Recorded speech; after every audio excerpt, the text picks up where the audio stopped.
So I had an appointment for Social Security for a CDR review, continuing review to see if I stay on disability. And my boyfriend came with me. We went to Hemet, which is like pretty far away. It's like an hour away. Um, we went there. We went in. I was early. I showed up. There was a guy sitting there. He went in, talked to the doctor, and then he left. And then somebody else that showed up. When I showed up, they went in. They talked to the doctor, and they left. And then I was the last one, so I went in, talked to the doctor, and I know that I said some things along the lines of suicide. I said I had a plan. I told her I didn't want to tell her anything. Yeah. I said I do have a plan. Yeah. I didn't want to tell her my plan, and that scared her, I think. And she called 911. And 911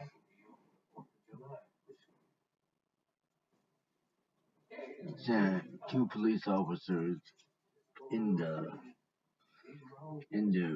psychiatric unit or whatever, like people who specialize in that. And those officers came. They came and they talked to me. Well, they showed up and the door was locked, and I was the only one there. My caregiver, the doctor, everybody else is gone. And the police showed up and the door was locked, so I let him in. I let him in. And he said, "Thank you." And I said, "Yep."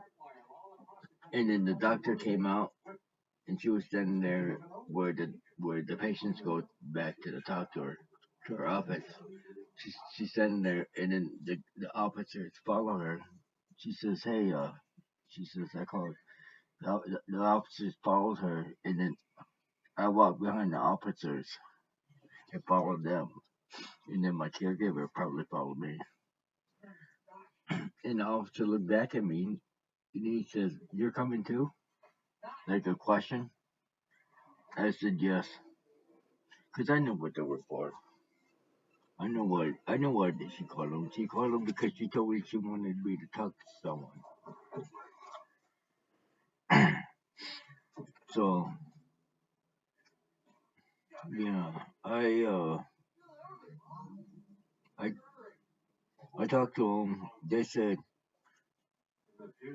I told them what my plan was. I spelled it out. Now everybody fucking knows my plan. The fucking VA knows my plan now. All fucking because of this one moment. Isn't that fucked up? I have to change that. It's no longer in effect now. So I went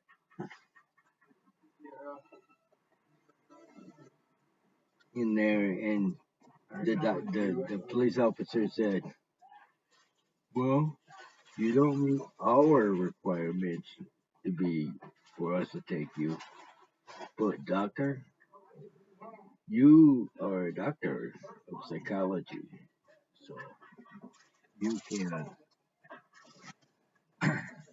you can sign the paper yourself and send him in." And the doctor looked at me and said, "You're checking yourself in, right?" Because I told her I was going to check myself in after I told her I had a plan and wouldn't tell her what it was. I said, "Okay, I'll check myself in." So she looked at me and she said, "You're going to check yourself in, right?" And I said, "Yes." She looked at my caregiver, my boyfriend, and says, you're gonna take him to the check-in, right?" He said, "Yes, I will make sure she checks in." And she said, "Okay, well, I'll let you go." So we just walked out right away, just quickly, and left the cops there and left. I didn't want to go get committed and have my boyfriend stuck in Hemet with my car and have no way to get home because he can't drive.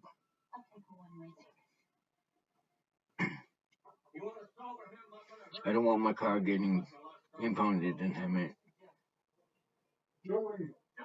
So I drove home.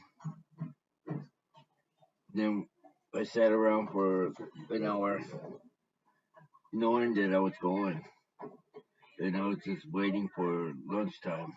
And I said, "Let's eat lunch early because I'm gonna go. I wanna go. I wanna get up there." So we went. We got some sandwiches. We ate those, and then I left.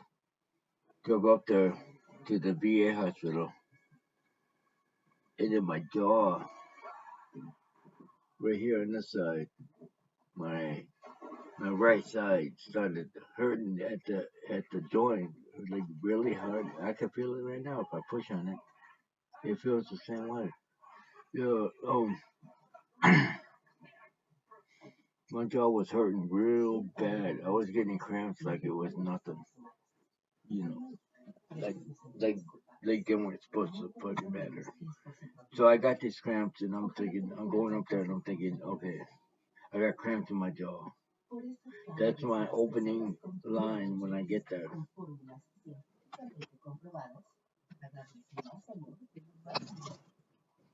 So I get there, my cramp went away when I make it to the hospital.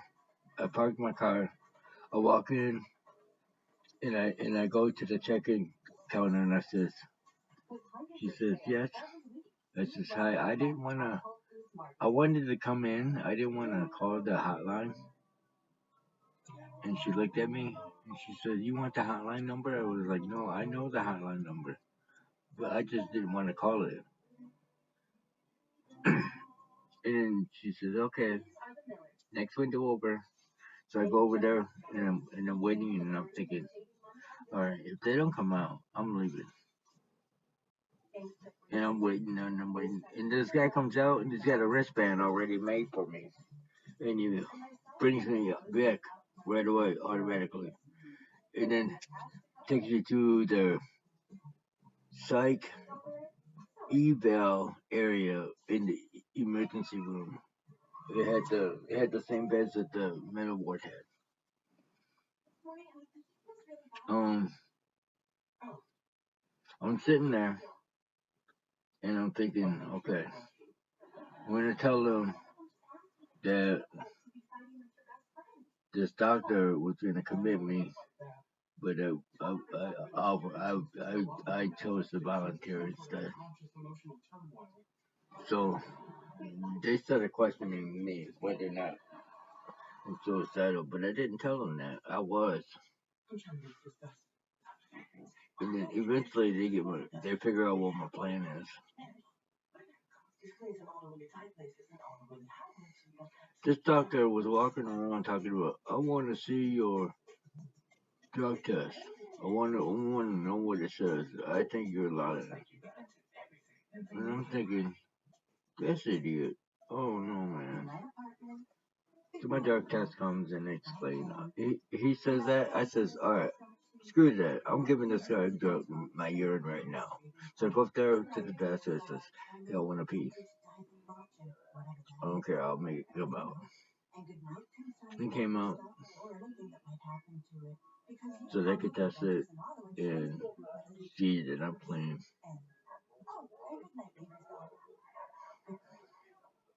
So they were acting like Like I didn't belong there. Like I didn't have the right to go to the ward. But then eventually they let me go to the ward. When I guess I told them the right thing, if I'm like that I was suicidal. So they let me go to the ward, and then 6 days later I discharged, came home, and here I am today.